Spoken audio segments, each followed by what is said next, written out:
What's up, y'all? It's me. Good morning. Just made a smoothie inspired by Dr. Sebi. May he rest in peace. This is the cherry alkaline variant. Cherries, coconut milk, kale. What else is in this? A kiwi. There's supposed to be some walnuts in it. I didn't have any. I put a banana in there instead. Hopefully that didn't ruin it. But very nice breakfast smoothie, man.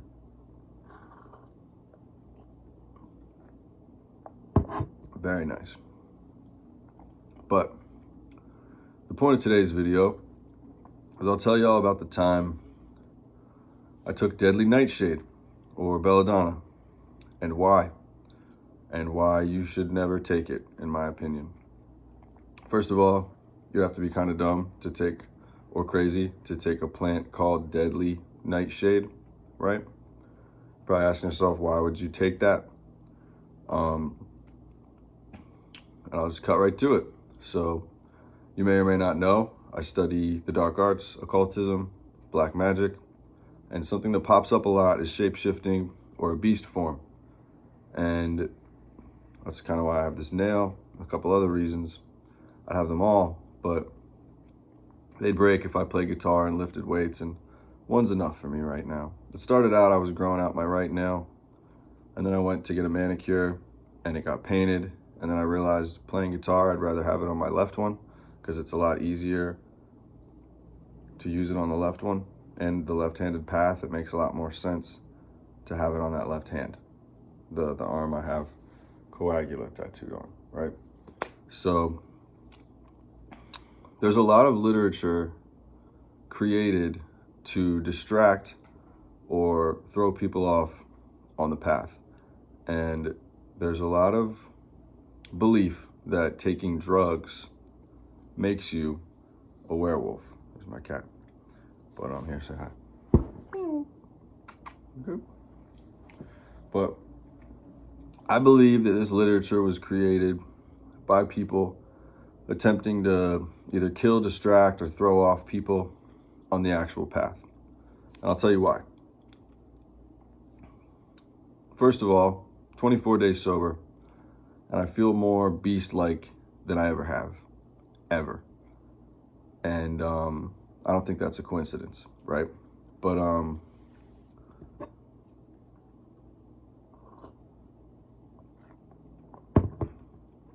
there's a lot of literature on witchcraft and different aspects that talk about salves and oils and different things you can do. You know, you mix this and that with the fat of an animal, you rub it on your stomach, you take this oil, you anoint yourself with it, you put drops of this oil under your tongue, whatever it may be. And I found a piece of literature, I'm not going to say it because it's a piece of shit book by a piece of shit fake author, and I'm not going to promote it. But it basically tells you that if you take some deadly Nightshade or Belladonna, you'll have access to a beast form. And this was important on my path to where I am now, because my experience with this plant, very powerful plant. First of all, the reason it's named Belladonna is because women used to put drops of it in their eyes to make the pupil get real big, to make them look better, or doe-eyed. So Belladonna, I think it's beautiful woman or something like that. I'm not sure. But deadly Nightshade is a pretty accurate name for the plant.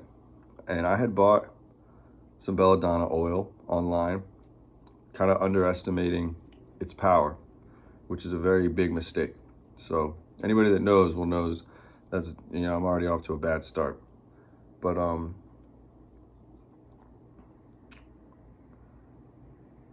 was going to try to take some of it, and I had a couple different ways I was going to go about doing it. And I feel very lucky that my instincts and probably some type of guardian spirit popped up that prevented me from taking too much or being stupid, because I was going to take a full eyedropper because for some reason I thought I don't know, right? And I ended up getting this eyedropper, and something told me to just start with one drop.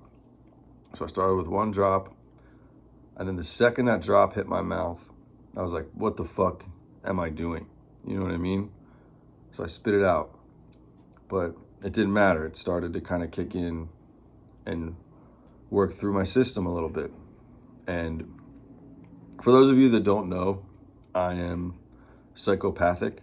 So the only types of real deep-seated fear I can feel have to be chemically induced. So that's also why this withdrawal process from something like marijuana and steroids is particularly difficult for me, because I've never really felt this level of anxiety or fear, these things, ever in my entire life.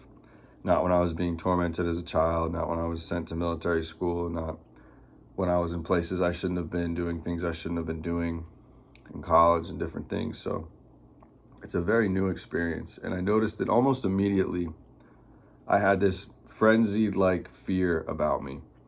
And I believe it's because my body realized a very serious poison had entered its system. And I think that I'm very glad I spat it out, didn't swallow it. And for the next 3 or 4 hours, I had to sit there and wonder, like, did I just make a fatal mistake? You know what I mean? And it was really not worth it. It didn't activate any superpowers. I didn't see anything cool. I didn't hear anything cool. I didn't do anything cool. And I can tell you right now, the class of drugs known as deliriants are just poisons that bring you to the edge of death. People that take Benadryl, people that take all those drugs, Datura, no disrespect to them, but it's a very suicidal spirit kind of trying to sneak its way into death, whether people realize that or not. So it's not a good thing, I don't think. It's not like when I was in college and I took a couple hits of acid and I wanted to trip, or I would eat some mushrooms and I wanted to trip. It's something completely different. It's much darker. It will kill you. It literally will kill you. So you only play with something like that if you're okay with dying. And part of this process was me realizing that I have a very valuable, cherished life that I don't want to just play with. You know what I mean? And it's unfortunate that it took this long and that much for me to tap into that, but I'm grateful. So long story short, no, drugs do not make you a werewolf. And no, deadly nightshade will not make you magical. I'm sorry if you think it will, but it won't. It's a very powerful plant that is not to be disrespected, and it's been used plenty of times to poison and kill other people. And I'll immediately say I do not recommend that you ever touch it or mess with it. There's no reason to in this era. If it served a purpose at some point, I don't think it's worth playing with at this present time. I wish I never messed with it. I think it was probably a bad idea, definitely. I got very lucky that I didn't lose my life and ingest way too much. So that's my experience with deadly nightshade, which it should go by saying in the name. But I guess some part of my spirit had thought, well, I've taken so many drugs, over the course of my life. If this is just another drug, then I can take a tiny little bit and it'll be like the other ones. But I can tell you the atmosphere, the spiritual, the aura side of it was pitch motherfucking black, like death. You know what I mean? Like my pupils started to open up and this creeping death sensation came in. So it's not worthwhile. And if you do want to harm yourself or no longer live, that's a very serious problem that you want to dig into and get some help for. Because the thing that I can tell you is it's a lie. You don't want to die. You most likely just don't want to continue to live the way that you are and are looking for some type of jump start or some type of change. And there are better ways to get it. So that's my experience with Belladonna, deadly nightshade. No, that will not turn you into a warlock or a werewolf or any of those things.